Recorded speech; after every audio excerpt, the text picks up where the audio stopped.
Hey, the board meeting today catered by St. Louis Bread Company. How about a shout out for St. Louis Bread Company, right? Amazing. Cheers. Amen. Cheers Amen, to baby. them. Amen. Not just bagels. We got bagels and lox and cookies and brownies and Yeah. pastries and coffee, and you found a tea bag or two, so it's great. I'm not going there. That was too easy. I'm not going there. Not going there. Ladies and gentlemen, it's 9:08. Welcome to the board meeting. We are in session. House Majority Leader John Diehl, good morning. Good morning. Editorial page editor of St. Louis Post-Dispatch, Tony Messenger, good morning. Good morning, McGraw. And former Chief of Staff of Governor Holden, Jane Dueker. Good morning. All right, who's got her tea from St. Louis Bread Company, Yes, Panera Danish. Catering. I want to give them plenty of shout-outs. Let's start with you, House Majority Leader John Diehl. All right, leading off. KTRS created a bit of a controversy when we pulled the Rick Perry ads this morning. There is a pro-growth meeting with Governor of Texas, Rick Perry, though he told me just over an hour ago that he has met with businesses while here trying to steal these businesses from Missouri. What are your thoughts? Did he use the word steal, or did he say he was trying to attract? We have the I didn't hear it. So. we have the clip. Sorry. It's the difference between dating and stalking. We have I the think clip. that's Hold on a right. second. Hold on a second. Turn off your mics. We have the clip. We will play for you his answer. Here is his answer. Sure, we are, and actually, there's some businessmen and women who have come from Texas to just kind of share their personal stories and about what doing business in Texas is like. So, and you know, we're having some opportunities to meet with individuals who may not be considering at the moment, but are curious about what's going on there and what the opportunities are. That was his answer. So he's out here trying to recruit businesses from Missouri to go down to Texas. That is correct. Yeah, this is all part of the posturing that's going on with regard to 253. And one of the things I think, if you talk to virtually any business that's trying to relocate or trying to figure out where they're going to do business in the future, there's four things they look at. One is labor policy, one is litigation policy, three is trained workforce, and four are tax rates. Okay, and what 253 does is provides a tax cut for corporations and individuals over a period of 10 years. Okay, I think that's a good thing. I think that will improve Missouri's business environment. I don't like it when other states come into this state to recruit Missouri businesses, but it happens every day. And businesses leave Missouri all the time. We lose more than we attract. And it's because of those four problems that we have in our state. And we don't have as good a business environment. So other things. Now, I've heard some of the editorials and other things, well, Texas has this problem, this problem. There can be no doubt. I think if you talk to any sensible business person, that they're going to say and recognize that Texas is growing their business and their corporate business and is better at job attraction than Missouri and Midwestern states are. And that's the fact. And maybe this is a wake-up call to us here in Missouri that if we don't set our policies right, we're going to get raided. It's happening on the Kansas side pretty aggressively. St. Louis has been somewhat insulated for that because we probably have the worst example of Illinois across the river. There's not a whole lot of places just to move across the border. But we do get attacked by states like Texas and some of the southern states in Florida all the time on coming in trying to get our businesses to move their headquarters to those states. We saw it with, with one of the Bells a couple of years back. We've seen it with Boeing's moved up to a different, move headquarters out. So, we're losing in the international on the big business. This is the issue, though. I mean, first of all, he stuck his nose into the 253 debate, which is sort of ridiculous. I mean, it's fine if you want to come here and try to poach. Hey, that's the game, whatever. We can make fun of him, make fun of his state. That's great. But the idea that he comes and is going to get into local politics and Missouri politics, which he does know nothing about, is sort of ridiculous, and it's ridiculous for the people that hosted him. Regardless of the merits of 253, when you have Missouri businesses and Missouri opinion leaders and legislators supporting a man coming in saying Missouri is substandard, I just think that's inappropriate. It's not what he's doing that's the problem. He's allowed to go out and poach. That's a free country. Go do it. But when our people support him as a scare tactic in order to get a tax bill they want, I don't think that's rooting for Missouri. So I have an issue with that part of it.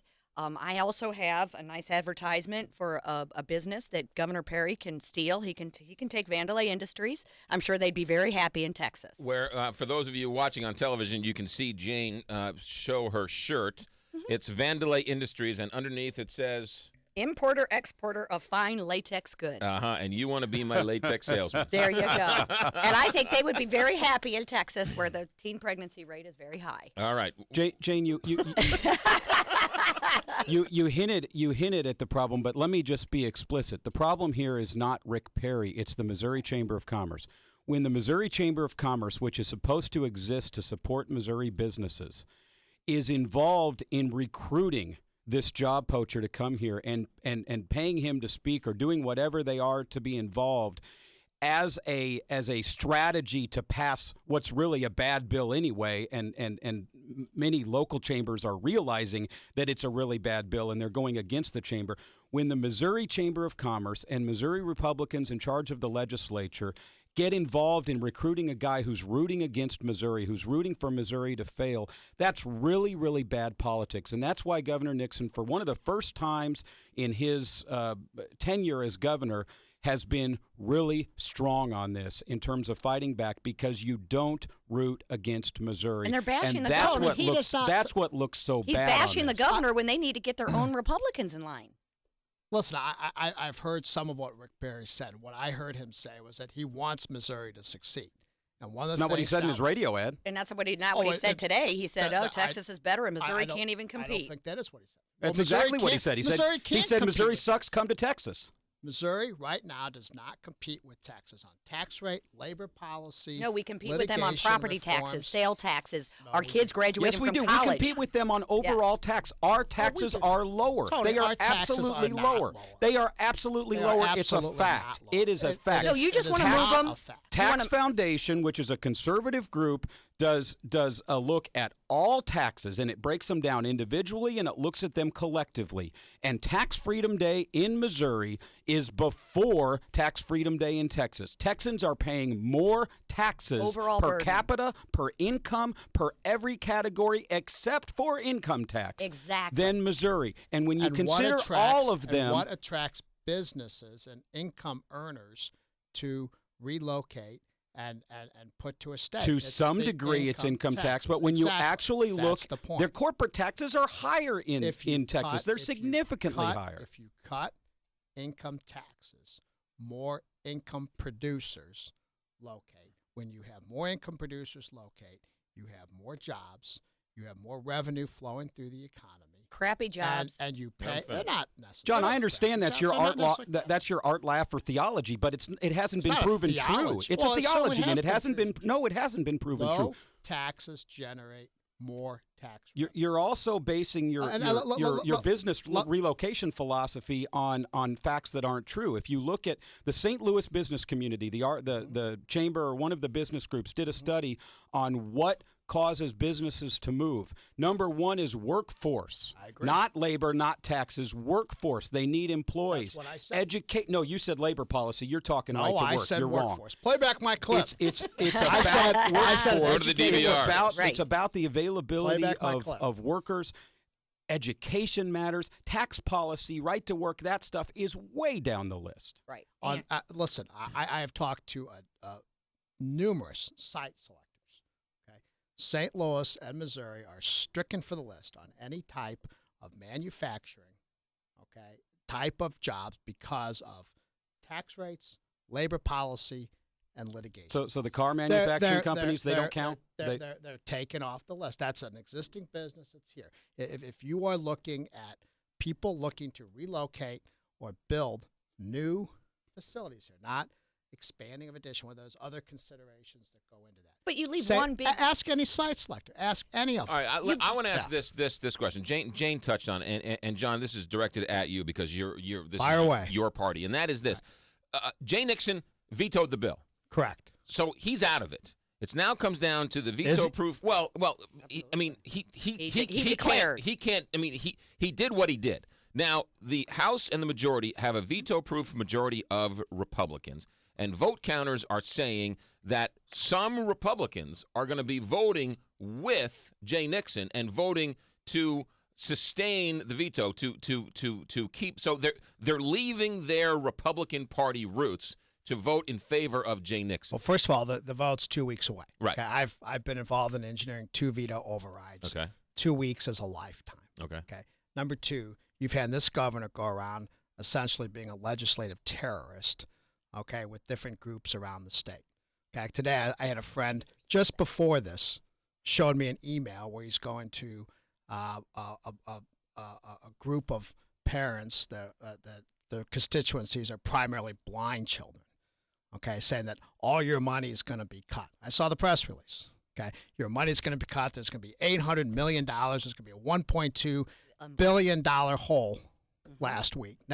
This year in the budget for a tax cut that doesn't take effect for another year. Okay, and with the education, I don't blame some of the education groups and some of these groups for being upset about 253, but the amount of misinformation and scare tactics being used on this is unconscionable. And the reality is, hold on. I just want to ask a question. So you're saying there's still a legitimate shot to get enough votes to override this veto? I think there is. Okay. All right. Now, Jane, my response to that is the irony of them claiming scare tactics is hysterical. Here they bring in Rick Perry to say the world's caving in and every business is going to lose and we're in favor of it. And, that's scare tactics, to say Missouri can never compete for businesses and manufacturing. And then they turn around and accuse the governor of scare tactics. I mean, it's kind of ridiculous. I mean, Jane, can you withhold money when the money's there? You used to be a chief of staff to a governor. Well, can you withhold $400 million when that money is in the bank?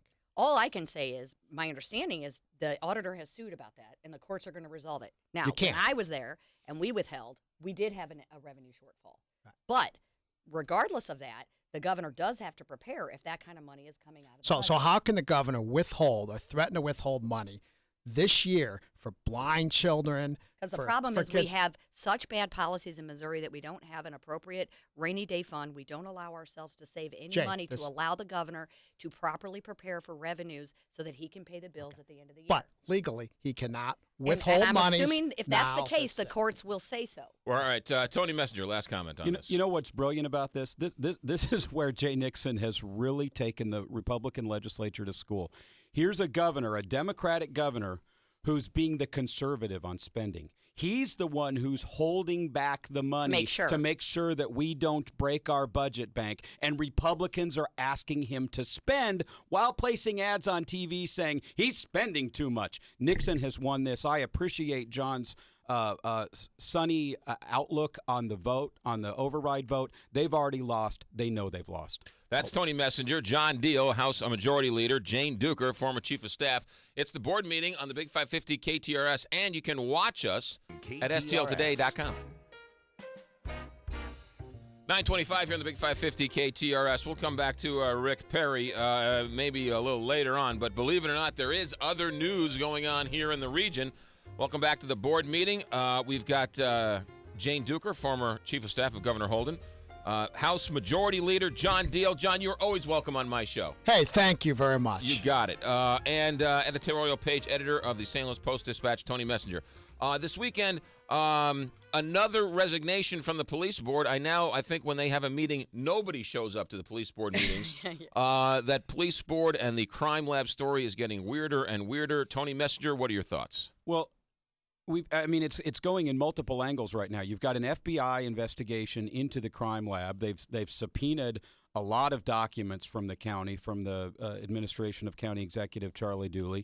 You've got two police board members who have resigned somewhat mysteriously. The latest one, Ray Wagner, who's a executive with Enterprise and married to Congresswoman Ann Wagner, and so now you don't have a core. As soon as he resigns, he didn't resign effective immediately. He resigned into one more meeting so that they can get another appointment. But you got the council not ready to confirm Dooley's appointments because they're not sure that Dooley isn't, instead of responding to the FBI investigation, trying to fire Tim Fitch, who's the one who asked for the FBI investigation. It's a mess. The interesting thing about the Ray Wagner thing is Ray Wagner did something really good in his last meeting before he resigned. And this just sort of gives you an indication into what county government, county policy sometimes is like. The police board, and I didn't know this till this week because it's not something I had followed. The police board used to have its meetings at a fancy Clayton restaurant. They'd move around between fancy Clayton restaurants, and the police board would get a nice free meal out of it, paid for by the taxpayers. And Ray Wagner all of a sudden was the chairman this week because there's nobody left.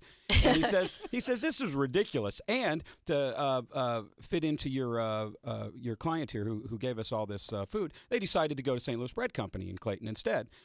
Yay, St. Louis Bread. Have the police board members pay for their own meals, which is good government. Good for Ray Wagner for doing that. Which in St. Louis County, in the Clayton Bread Company, you don't actually have You to don't pay. actually have to pay. It's You can volunteer. decide, hey, I'm good. You could get a free meal. I'm No, guessing you they shouldn't paid. do that. That I'm would be guessing they bad. paid. That's- But It's this for is charity. They could.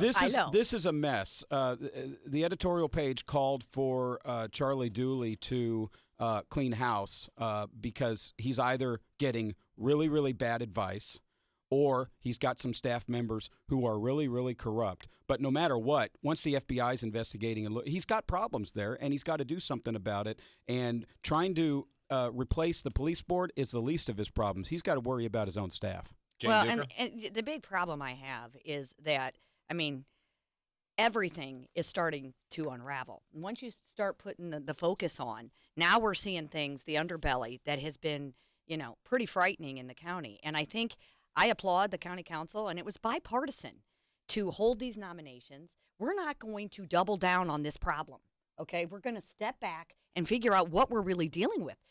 This has all happened very quickly in the last 2 weeks where this has all been exposed.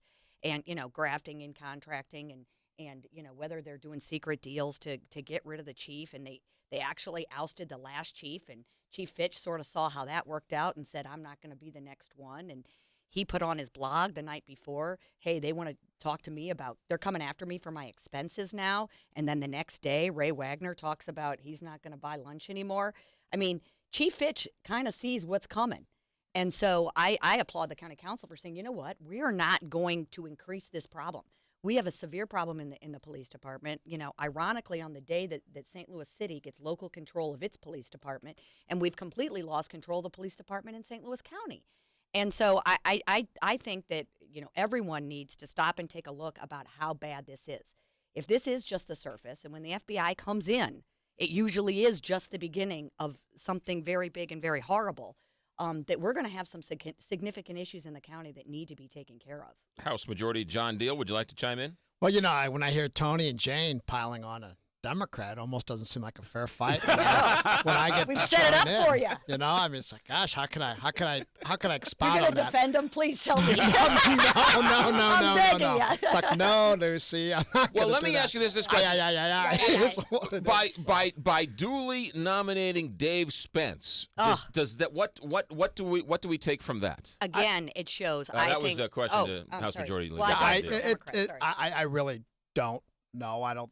Dave's been pretty quiet, I think, at least from what I've heard about his view on the whole situation. I mean, if I'm the county council, I agree with what Tony and Jane say on balance. I've actually served as chairman of one of these boards in the county, the St. Louis County Election Board, and I did that for 4 years, and it was 2 Republicans and 2 Democrats, and we never got free lunches at Cardwell's. We had so I think we used to maybe get a Diet Pepsi that was stored in the 90-degree warehouse for a couple months. It was a little stale, but so these bipartisan boards, you have to be really, really careful on how they're managed. So They don't do background probably, and also too with these bipartisan boards, if it's a stalemate, it's the status quo.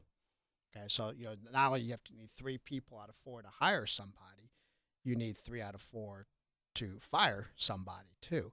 So I think given the numbers on these boards and now the fact Ray Wagner's leaving, I think the county council is well advised to tread. I mean, how many people are left on the police board? 2. So after Mr. Wagner leaves, and so and the real problem is, one, they don't routinely do background checks in the executive branch, which is unbelievable. The fact that they have to talk about legislation to do background checks.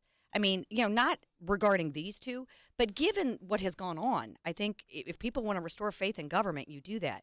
The other problem is with Spence, regardless of what you think about, what his capabilities are, and that hasn't even been explored.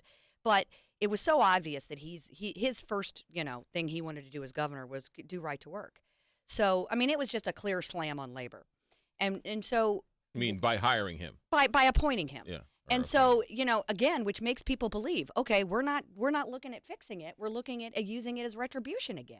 And that's the problem I have. How does him supporting right to work retribution on the police board? I mean, come on. No, I think that's what it was. And I think that's what it was targeted. And, he's aggravated that labor is no longer sort of, endorsing him. And he's using police board as retribution. And I think that's inappropriate. Knowing how these boards work. Whether it's realistic or not, it's not the point. Knowing how these boards work and knowing that Ray Wagner was resigning, my advice to Dave Spence would be very, very careful, because you could get on this board and all of a sudden be outvoted. And all of a sudden be outvoted 2-1. That's right. On everything because the Republicans not presented. And that's exactly what's happening at the election board right now. Right now, the election board consists of 2 Democrats. Okay, Governor Nixon has never appointed 2 Republicans to sit on the board that oversees elections in St. Louis County. Okay, they can't even hold meetings right now because there's no quorum. So you have to be very, very careful on these 4-member boards, what the composition of it looks like. Tony Messenger, last comment. This is going to hurt a little bit, but I'm going to agree with John Diehl. I actually, the Dave Spence nomination doesn't bother me. I think you have to separate what somebody says in a gubernatorial race, particularly when, in the case of Spence, I didn't believe half of what he was saying during the gubernatorial race. He was trying to be a Tea Party Republican, and I don't think he really is one. So I think he's qualified. He's probably, once they go through the background check and do the things that they should do, the council should look at him. The council should do their job. I don't care if Charlie's actually going a little bit against labor, because part of the problem in the county has been this traditional sort of cabal between labor and the contractors and the developers to control government under both the Republicans and the Democrats. I think Spence is probably fine, but I think the police board is the least of Dooley's problems right now. He's got to deal with his regular staff. That's Tony Messenger, John Diehl, Jane Dueker, the board meeting. Back in a moment. Big 550 KTRS and STL Today. Live in the morning. All right, we are getting bombarded with people who want a copy of the interview we did with Governor Rick Perry, Governor Nixon, and, of course, our conversation with Senator McCaskill.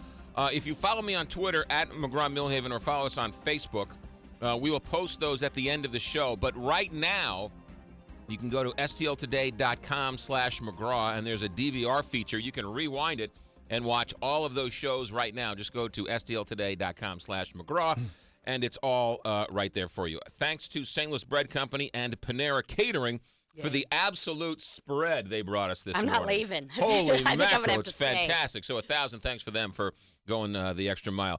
Tony Messenger, Paul McKee in your hometown newspaper today has a story about Paul McKee and the fact that his North Side redevelopment plan is drawing all sorts of angry complaints from some constituents from the North City area. What are your thoughts? I think it's mostly theater. What happened is the city approved overwhelmingly a TIF for McKee. It's one of the few TIFs that I actually support because it really is a distressed area. It's what tax increment finance districts are for years ago. And then what's happened is he's been tied up in court. Some of the residents who don't feel that they like his proposal to rebuild North Side St. Louis for whatever reason took him to court. It went all the way to the Supreme Court. He won at the Supreme Court earlier this year. But because of the legal challenges, he's been unable to fulfill his obligations. And so now he's come back to the city to say, okay, let's make some slight adjustments now that the court case is over so that we can jumpstart this development, which has tremendous promise. Some of it's a pipe dream. It's a really big, big dream. But it's a dream that the aldermen and the state legislature have already backed. We're invested in it. We're this far down the road. I think mostly what happened yesterday was drama. I think the changes will get approved, and I think sometime within the next year or so, we're going to see some actual development going on up there. Yeah, it just seems to me that some of this does appear to be drama. We've talked about, some of the not in my backyard stuff and a lot of these local things that have happened. But, this one in particular, I think the opposition is driven by Freeman Bosley. I don't understand. Bosley clan. I don't understand. You say not in my backyard, but everybody wants development in their backyard. Right. Here's somebody who is fighting tooth and nail to put $700 million in development in their area, and they don't want it. It makes no sense. Well, it makes no sense other than a shakedown. Right. And I, this is some of the people that are involved in this the other day are the classic shakedown. I guess, McKee didn't contribute to Bosley's daughter's college plea that he sent out a couple weeks ago. And so now this is the way that he's going to try to deal with Wow. it. Boom. Deal had his fiber this morning. Holy Thanks cow. to the That's what St. Louis Bread Company can do to you. That's right. Yeah. Another plug. It's the coffee. It's caffeinated. So Beautiful. yeah, but look at this plan is the only hope, and in the foreseeable future for an area like that that's just completely devastated. Right. And we need to figure out a way to go forward on that. My only concern is, and I want to believe, and everybody does want to believe that we can take the north side and redevelop. I just really hope that it's not all the smoke and mirrors. I mean, I read the court decision by Judge Dueker. There were some valid things raised. Whether I agree that it should have been stopped, whether I agree this is a legislative decision, I think it is. And I think it's a political decision that the courts, should and generally tread lightly on. But I also think that we got to watch this money really carefully, and we got to follow this money because, some people are getting money and there's nothing there. And I think that people have to start demanding the bacon soon. The court case is over. Let's get some of this stuff out of the way. And so we can have no more excuses. But I think people better be watching that this is actually going to pay off. We better start seeing some results. Yeah. Another interesting topic of terms of political theater. Anthony Weiner, the New York Post reported that Anthony Weiner was busted paying $15 an hour to extras to come to his rallies and support him and to act like he has turned them around from non-supporters to supporters. Anyone have a thought about the AstroTurf philosophy of Anthony Weiner? He is still a loser, okay? And now he's paying people to be his friends, which, again, proves that he's a loser. And this doesn't go on anywhere else in the world. I mean, well, no, it I'm does. sure it But does. why would he think he's going to get away Right. with it? Well, because he thought he was going to get away with sexting. The guy just really doesn't understand what he's going to. So, do I think he has a right to do it? Yeah. Do I think people have a right to expose it and laugh at him? Absolutely. The company was called Crowds by Demand. It's a California company, so clearly somebody else is doing We're in the this. wrong Oh, business. it happens I mean, in if I can Missouri. make money off of this, The I can't first- believe I didn't think of it. Oh, it McGraw, happens, the first Joe. time I ever saw it happen, actually, and not to hit on him, it just happens to be true, You was say you hit on Anthony Weiner? no, not Oh. to. He's about to hit on somebody. Oh, here. I'm sorry. Lieutenant Governor Peter Careful. Kinder, when he announced that he was going to run for governor at a Lincoln Days in Springfield, one of the He seven hired or eight Crowd? times that he's announced he was going to run for governor, hired some temp workers from Springfield, and they put on green shirts and I know because I was there and I was interviewing them, and they're like, oh yeah, we're getting paid such and such an hour for to come put these shirts on and whatever, and it's actually pretty common, but.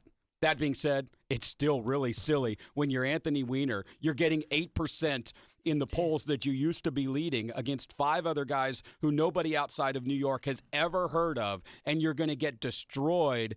And now you're actually Well, paying he's for circling people the to try Well, to. and it It's- also it's happens on a silly. paid, but It's it also silly. happens on a non-paid basis. Getting back to what we talked about earlier today, you've got Governor Nixon going around sending emails and having state employees and contractors sending out emails to get state employees and contractors to press conferences so he can scare people on the tax cut. You And it better looks prove like that. It's happening. Well, Okay. but no. You bet. Wait a No, minute. That- both parties use their base to drum up support and Absolutely. and flood town hall But meetings. indicating that and- state resources are Right. being used. It's First not of all, just this Peter is Kinder or Anthony Weiner. The unions do it. The governor does it. I mean, there- Republicans No, do it too. no. It happens. Well, It and absolutely also the paid thing is different. Paying people to come stand with you is a What about level people- of loser. What That about is- people being paid by the state? Because they want. Because they're afraid not to come. Oh, come on. Yeah. Oh, come on. And they're just as afraid of the legislature, who's going to cut them and drag them before a hearing and act silly too. That's Jane That, you Dueker, know. Tony Messenger, John Diehl. We'll come back. Our parting shots, the board meeting here on the Big 550 Oh, KTRS last and segment with STL Today. Jane Dueker? We got Yeah. Jane Dueker, Tony Messenger, and John Diehl on the Big 550 KTRS. The board meeting, you can watch it KTRS.com, also STLTODAY.com. You brought up Peter Kinder, Tony Messenger, and I wanted to reiterate one more time, not that I'm a spokesperson for KTRS, they do a fair enough job for themselves, but when KTRS rejected the ad, they didn't reject the ad to make a political statement about whether or not this veto should be overridden or sustained. It was because they stood up for St. Louis. St. Louis businesses, St. Louis community, they can come in and they can meet wherever they want to try and steal the businesses, but management felt, hey, Channel 5 is not going to allow Channel 4 to run a commercial on Channel 5 saying, hey, Steve Savard is on now and he's better. So switch the channel to Channel 4. Channel 5 would never allow it, and that's why KTRS finally did it. And I applaud them for doing it. But it reminds me of Peter Kinder a few years ago got into all sorts of trouble because he had the audacity to be hanging out in St. Louis. And how terrible it is that he spent so many nights in a hotel in St. Louis. And I defended Peter Kinder, saying, what's so awful about a lieutenant governor spending time in the biggest city in the region? And so I defended Peter Kinder, and I feel it's a similar similar philosophy in that we here at KTRS and me try and support St. Louis every way, shape, or form, regardless of the letter next to your name. So there. There you go. That sounds like a good parting shot. All right. I mean, Yeah. I appreciate people who stand up for St. Louis, and I know we talk a lot about the negativity in St. Louis, but St. Louis has a unique character, and it has, and I'm glad this debate came up because it gives St. Louisans another opportunity to say, I'm proud to be here. I love being here. This is like, in a lot of ways, a small town city. Everybody knows everybody in a lot of ways, and I like that. And I like that you mentioned Ted Drew's. You know, that's never going to be in Texas, which talks about the flavor of this city and this region. And I know we bash a lot about politics, but this place is special and this community is special. And I get my back up when people, like I say, I can make fun of my brother and my family, but you better not. And I like that St. Louis and I like that you all stood up for that and say, we're allowed to talk about our warts, but don't dare come in here and tell us that we're not special, because we are. John Diehl? If this state is going to succeed in the economy that we have now, we need to do big and bold and new things. Let's have a discussion about big, bold, and new things we have to do without going around scaring parents with special needs children. Let's do it without going around and scaring the education community. And let's have an honest debate on whether or not things like tax cuts help spur economic activity in the state. Let me ask you this question. We had Jay Nixon on, and he said, let's sustain this veto, and next session, let's sit down at the table together and come up with a better plan. That's laughable, okay? And it's laughable for a couple reasons. One, he was at the table when this bill was drafted. Some of the problems that he complains about now was language that came from his Department of Revenue. That's a fact, okay? So it's not enough to say we will sit down and have a discussion about this next year. What's your solution now? What is that solution? Because you know when we get back in January, it's going to be a different problem. One of the things that we always see in Jeff City, whenever you try to do something, is moving the goalpost. Okay, this is not about prescription drugs. This is not about this mysterious $1.2 billion hole in the budget, which is just a bunch of malarkey. Okay, this is about not wanting to do a tax cut. And next year, if all that stuff is stripped out, I guarantee you there will be no excuses next January. That's John Diehl and Tony Messenger. What are your thoughts? I want to talk briefly about how Rick Perry got here, because it's an indication of one of the things that's just wrong with our political system. Rick Perry has a slush fund in Texas called Texas One. It is similar in some degree to the Hawthorne Foundation that we have here in Missouri, although it's used in a different way. And what Rick Perry does with Texas One is bypass the campaign finance laws in Texas, which, by the way, are stricter than they are in Missouri. Every state has stricter campaign finance laws than Missouri does. In Texas, you're not allowed to raise money during the legislative session. But Rick Perry can, because he calls all of his corporate buddies that he actually drew to Texas, not just because of a low income tax, but because of the goodies that he gives out, organization called Crew calls him one of the most corrupt governors in the nation, on their top 10 bipartisan list of corrupt governors, because he gives so many he attracts so many corporations by giving them government goodies and then appoints them to government jobs. But that's another point. Texas won. He's allowed during the legislative session to call his corporate buddies, ask for a bunch of money. They put money into that Texas one, and then he uses that to fly around and go from state to state and place these ads, ripping on the local state, trying to poach businesses, and placing ads that are as much about him possibly running for president in 2016 as they are about anything else, so that we're all listening to Rick Perry, so that we know his name, so that come 2014-15, when the presidential race really gets going, he's used all this money that nobody else has to report from corporations to try to continue his particular form of crony capitalism. That's one of the worst things about this story, and I can tell you, if you read any of the Texas press, he's getting beat up at home for it. That is Tony Messenger. We've got John Diehl, and we've got Jane Dueker. Did you had something on Texas One you wanted to chime in on, didn't you? Well, no, I just want to make sure that we find out if any Missouri money paid for either the ads or Rick Perry's trip. I mean, I think that would be, for me, a level of, I just think it would be awful if I found out that any Missouri companies, Chamber of Commerce, or any funded Missouri people were funding these ads against Missouri. All right, that's it. That's John Diehl, Tony Messenger, Jane Dueker. This will be up on Twitter, at McGraw Milhaven. You guys will all get copies to tweet it out to your peeps.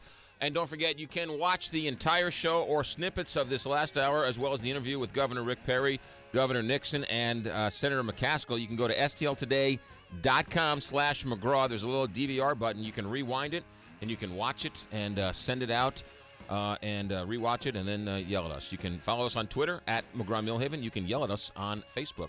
Time says we're done. Stay tuned. Steve Cochran comes your way, top of the hour. And a special thanks to St. Louis Bread Company, who laid out a total spread, and John Diehl will not have to disclose this in his disclosure form. All I had was a cup of coffee. All you had was a cup of coffee. All right, good. Thanks for calling. Thanks for listening. We'll do it all again tomorrow. Kelly Jackson, thanks again.